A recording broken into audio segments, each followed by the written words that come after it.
Use the second derivative test to find the extrema of this function.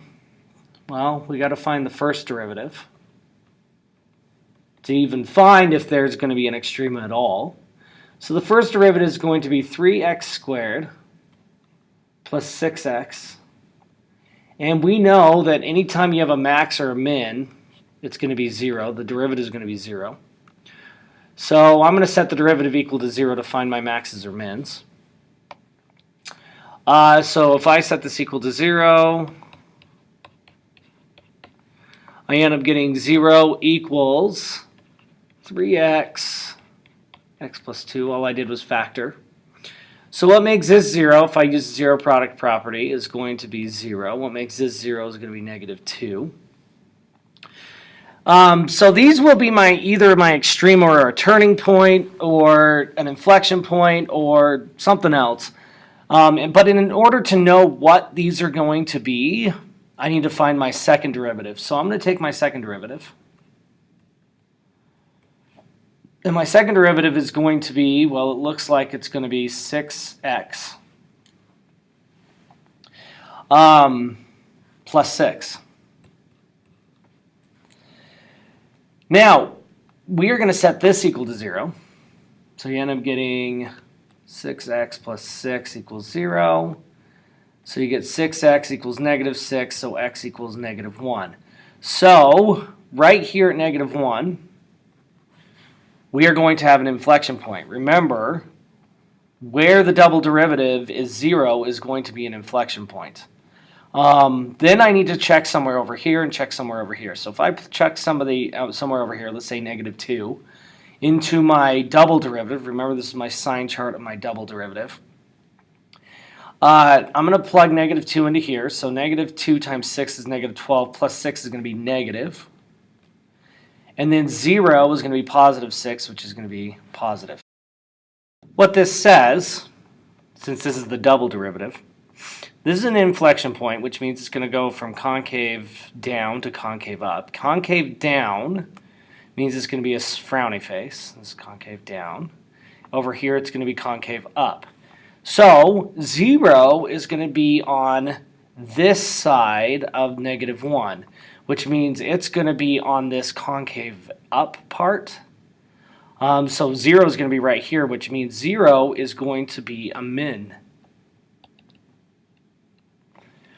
And negative 2 is going to be on this side, which means it's going to be on this part. It's going to be concave down, which means it's going to be up here, which is going to be a max.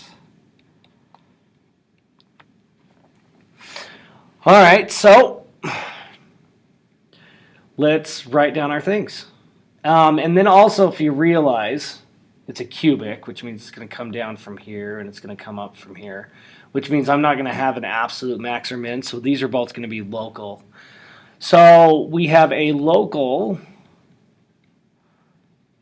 min of, I need to know what it is.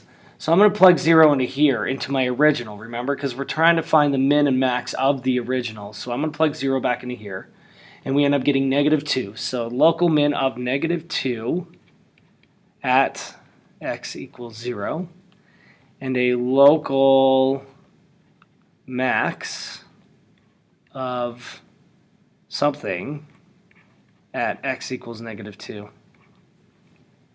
So if I find my local max, I'm going to plug negative 2 into here, so I end up getting negative 2 cubed plus 3 times negative 2 squared minus 2. And that's going to give me negative 2 cubed is going to be negative 8. And then negative 2 squared is positive 4 times 3 is 12. And then minus 2. 12 minus 2 is 10, minus 8 is 2. So that's going to be a max of 2 at x equals negative 2. Let's find my inflection point. I know it doesn't ask for it, but I'm going to give it anyway. Inflection point at negative 1. And where is it going to be at is going to be plugged into here. So if I plug a negative 1 into here,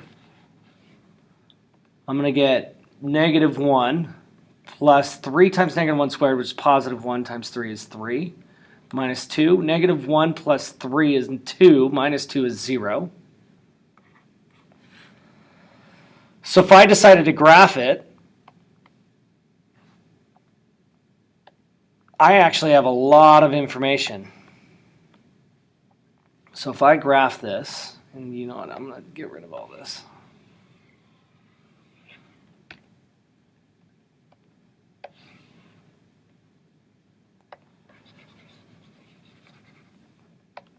I'm going to get, okay, there's going to be an inflection point at negative 1, 0. So that's where it's going to go from concave up to concave down. I have a local min at negative 2, 0. Well, 0, negative 2. And then I have a local max at 2, negative 2, 2. So this is going to be concave up, we decided. So that's going to go like this, and then it's going to come back up this way. And this is going to be concave down, so it's going to go from down here to here. And that is what our graph should look like. Let's look at the actual graph.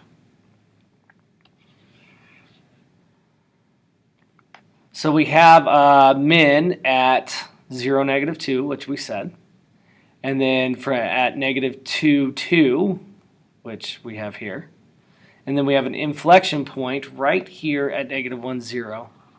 And that's where it goes from concave down to concave up.